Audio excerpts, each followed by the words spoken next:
ng dating Pangulo doon sa Senate hearing. Yon, Mr. Chair. First, yung observed decorum. Tapos, syempre, tulad po ng sinabi ni Chairman Abante, hindi po tayo mangingimi na mag-point of order kapag nilabag po itong mga ito. Yon. Now, Mr. Chair, I would like to direct my questions, Mr. Chair, to Rodrigo Duterte.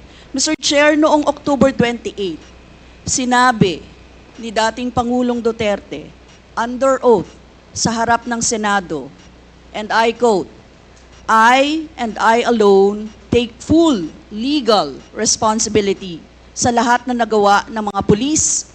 Pursuant to my order, ako ang managot.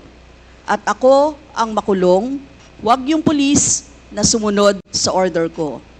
Ang tanong natin, Mr. Chair, the families of innocent extrajudicial killing victims are present. Yun po yung pinagsalita nyo kanina.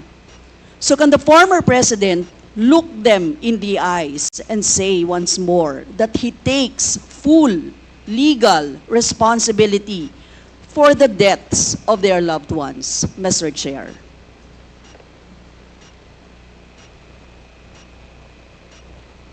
Mr. President, can you, What's the question?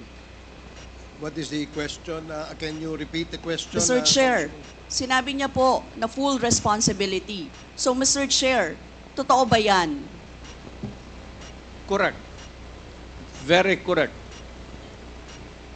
Since I was a president, and there was this, until now, serious problem about drugs, I had to issue or make a policy statement about drugs. At all that happened, yung nangyari pursuant to my order to stop the drug problem in this country, akin yun. Akin na akin yun. Ako ang nagbigay ng order kasi ginawa nila illegal or legal, akin yun. Thank you, Mr. Chair. I take full responsibility for it. Thank you, Mr. Chair. Yun po yung tanong ko. Yung families of innocent extrajudicial killings, kayo din. File the case in court. Mr. Walang Chair. problema. Nandiyan ang korte. Yes, Mr. Chair. Second question ko. Responsable kayo kasi polisiya nyo yon. Kumbaga, tatak Duterte. Dahil polisiya nyo rin yan, tama ba? Sa Davao, nung nasa Davao pa kayo. Tama ba na tawagin po itong Davao model or Davao style, Mr. Chair? I cannot control the semantics. Mr. Chair, yes of or the no? metaphor. Davao style. Do not ask me to answer yes or no. You are not an investigator. Mr. Chair, tayo po ay nasa investigasyon kasalukuyan, Yes, Mr. but you Chair. are not an investigator. Why are you asking me to answer Mr. yes Chair, or no? tinatanong ko lang naman. Chair, point of Session order. suspended.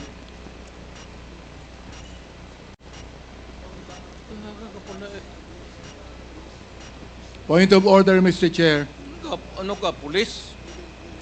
Point of order, Mr. Chair.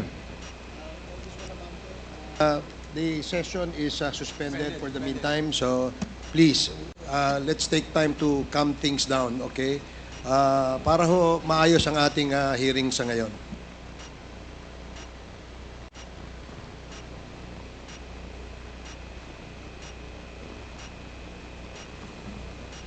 Hearing is resumed. Please proceed, Congresswoman Rosas. Yes, Mr. Chair. Napakasimple lang po ng tanong ko. Tinatanong ko lang po kung yes or no, Davao style ba yung inyong modelo. Mr. Chair, ayaw niya sagutin. So, Mr. Chair, hindi ko maintindihan yon. I'm What sorry, is your personality, Your Honor?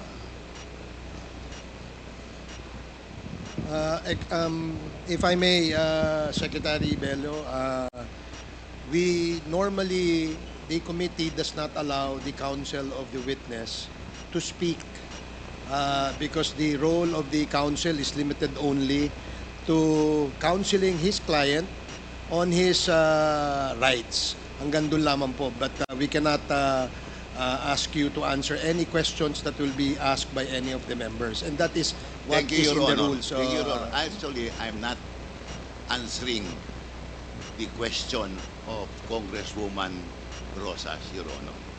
My point is, Your Honor, to allow the resource person to finish his answer. Okay, we will do that.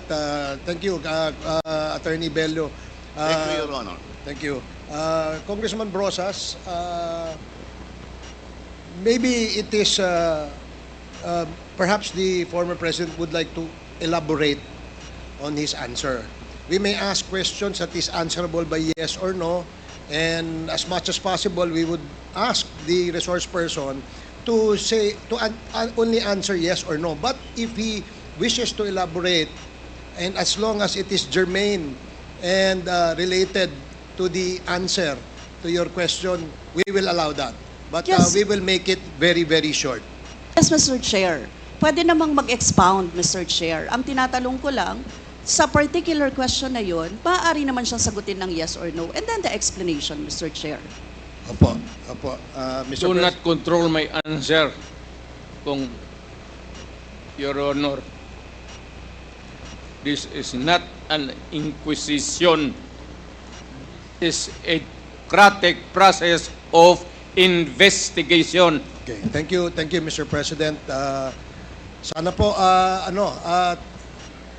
if there are questions that will be propounded by the members, hopefully, medyo, kung gusto po natin mag-elaborate, we will allow that, provided that kung maaari po sanang iksian lamang po natin nang sa ganun, malinaw. And for the members who wish to ask questions that are answerable by yes or no, please make the questions very clear para ho masagot po ng yes or no,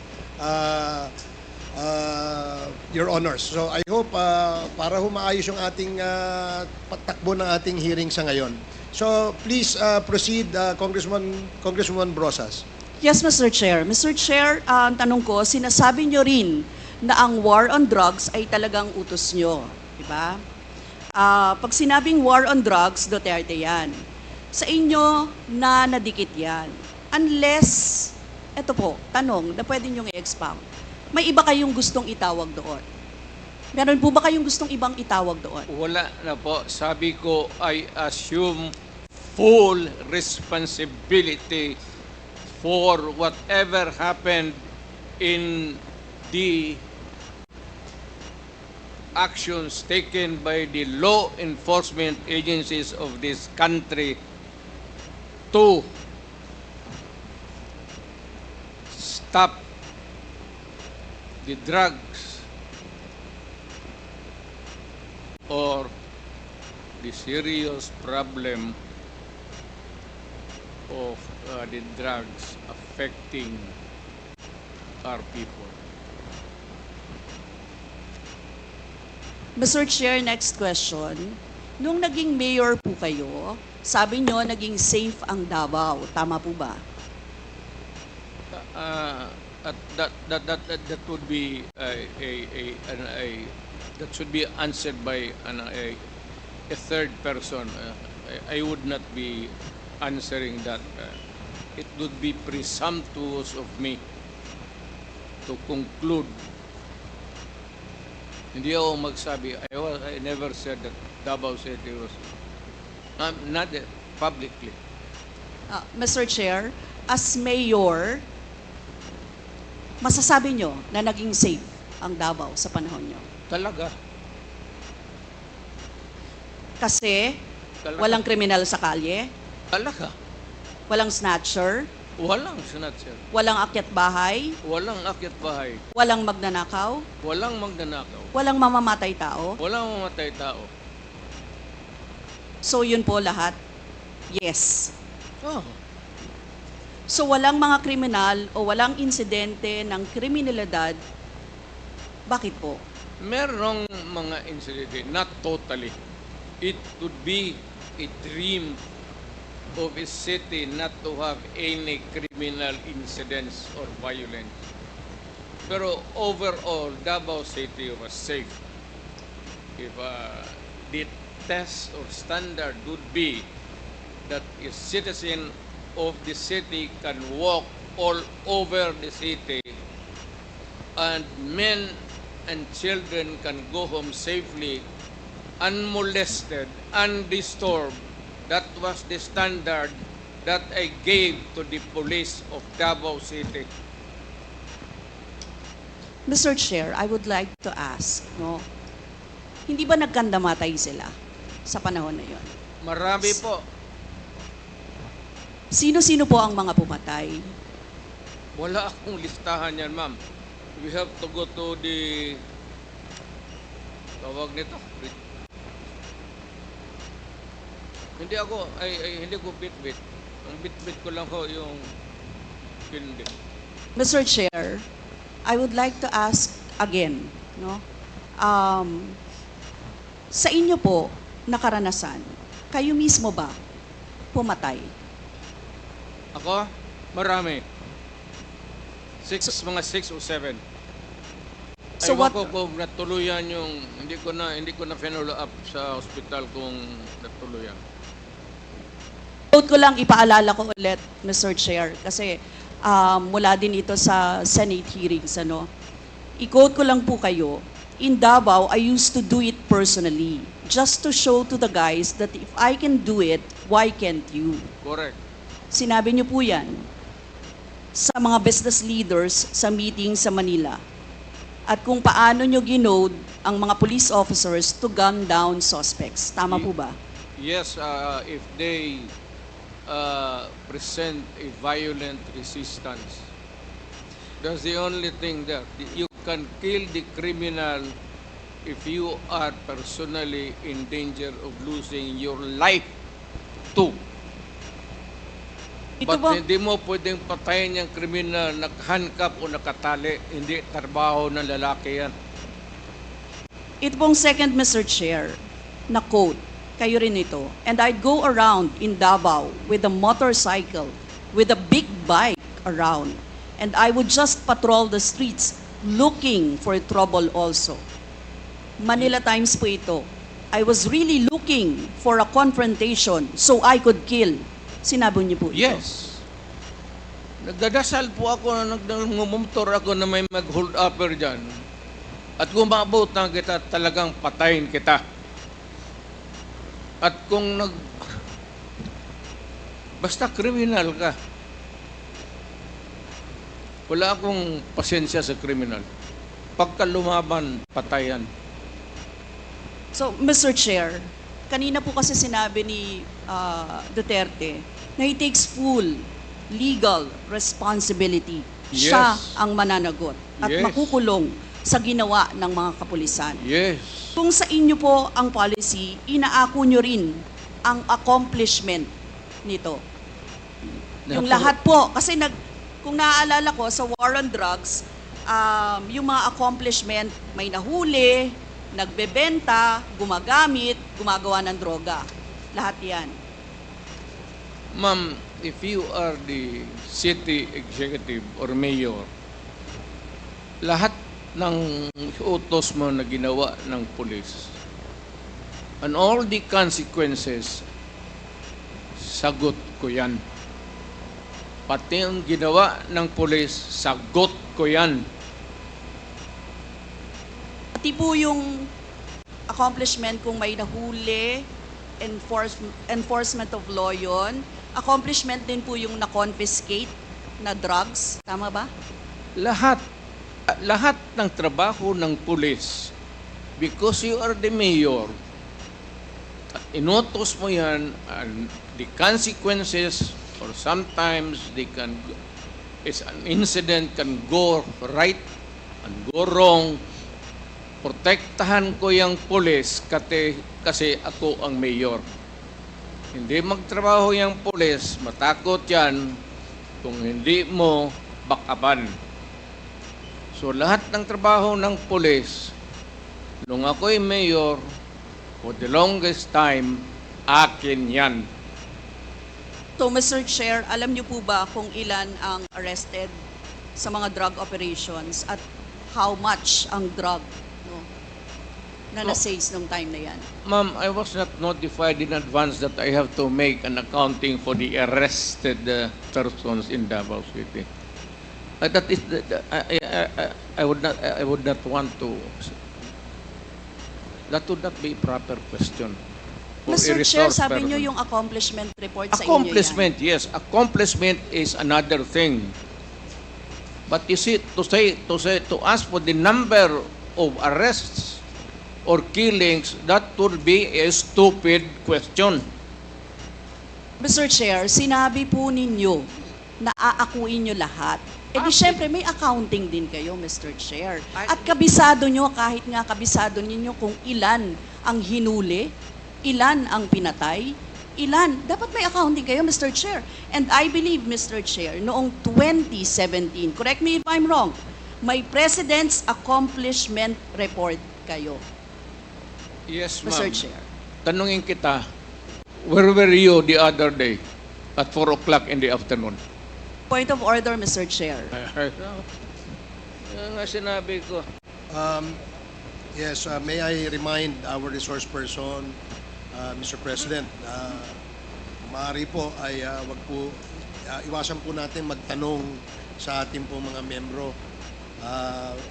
Please answer the questions lamang po at refrain from asking questions to the members of Congress. Yan po ang nakasaad sa ating rules. Please continue, Congresswoman Brosas. Thank you, Mr. Chair. I'm sure alam po yan, no, ng former President kasi siya ay naging miyembro din ng Kongreso, Mr. Chair. Yes. Yes, Mr. Chair, 2017 President Accomplishment Report meron, sinabi nyo rin naman. Ngayon, Mr. Chair, kung ganon, handang mag-cooperate ba ang dating Pangulo sa lahat ng investigations na gagawin, Mr. Chair? All investigations. What do you mean by lahat? How many investigations do you think that I have to participate? Point of order again, Mr. Chair. That's a 1 minute suspension. walang pre.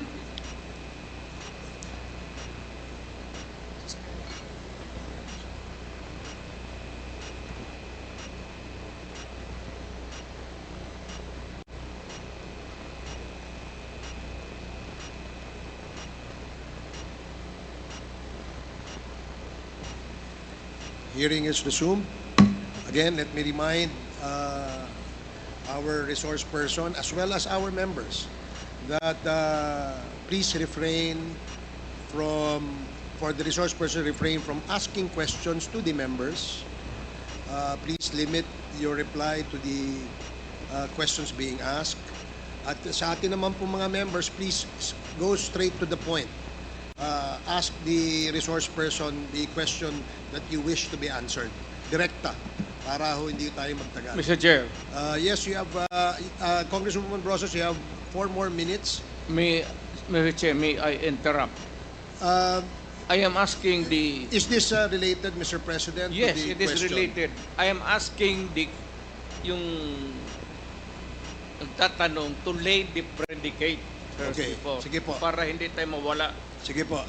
Congresswoman Brosas, I hope you can consider the opinion of the resource person by laying the predicate before you ask the question directly to the former president. Yes, Mr. Chair. Mr. Chair, siguro, tatanong ko na lang diretso, Mr. Chair. Yung former president ba ay willing na mag-cooperate sa investigation sa ICC? Kaugnay dito? ICC, ma'am. I'm asking the ICC to hurry up, and if possible, they can come here and start the investigation tomorrow. This issue has been left hanging for so many years. Matagal, ma'am, baka mamatay na ako, hindi na nila ako maimbestiga. So I'm asking the ICC through you na magpunta na sila dito bukas, umpisahan na nila ang investigation.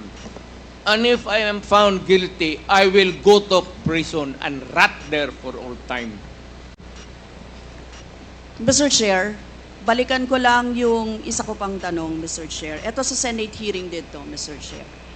Sinabi ni former President Duterte, encourage the criminals to fight. Encourage them to draw their guns. Yan ang instruction ko. End of quote. And the only way na hindi kayo makulong and to justify the killing is bigyan mo talaga ng panahon na lumaban. Tama po ba? Yan ang sinabi ninyo. Yes, because that would be justified kung lumaban. Yan, kasunod pa lang po yung Ang question ko. utos ko- Ang question ko po ay, bakit nyo ine-encourage yung kriminal na lumaban? Para medyo maminus-minus ang problema sa syudad ko, kung may criminal dito na 50, kung mapatay ninyo yung 30, di 20 na lang, hindi na masyado problema dyan sa akin. Ibig sabihin, Mr. Chair, hindi mapaparusahan ang nakagawa ng krimen in self-defense. Hindi man sadya. Kasi alam naman trabaho ng police, ma'am. The policeman should know when to kill and when to injure. Hindi naman kailangan sabihin na. May elements naman ng self-defense. Alam niyo yon, Mr. Chair. Not self-defense, man. Performance of duty. Performance of duty, but And elements of connected with self-defense. that performance of duty is self-defense. So, Mr. Chair, ano-ano yon? Ang what? Elements of self-defense, Mr. Chair. Self-defense is when you defend yourself to avoid injury, serious, or you die. That is applicable also to a policeman who is performing his duty because the policeman has to confront, ang civilian has to iwasan. But a policeman, a law officer, if you are a law officer, you have to confront the criminal. Ang sanabi ko sa kanila, huwag kang pumunta dito sa akin isina na may sugat ka, sipain kita, patayin mo. Bakit ikaw ang may sugat? Wala akong my language is brutal and raw for criminals. Wala akong pasensya, ma'am. I've been a prosecutor for 9 years. Talagang sinabi ko, pag hindi na mahinto yan, patayin mo na yan. Huwag mo nang pabalikin niya dito sa opisina ko. Thank you, really Mr. want Chair. to know the truth. Ganon. Last two questions, Congresswoman Rosas. Yes, Mr. Chair.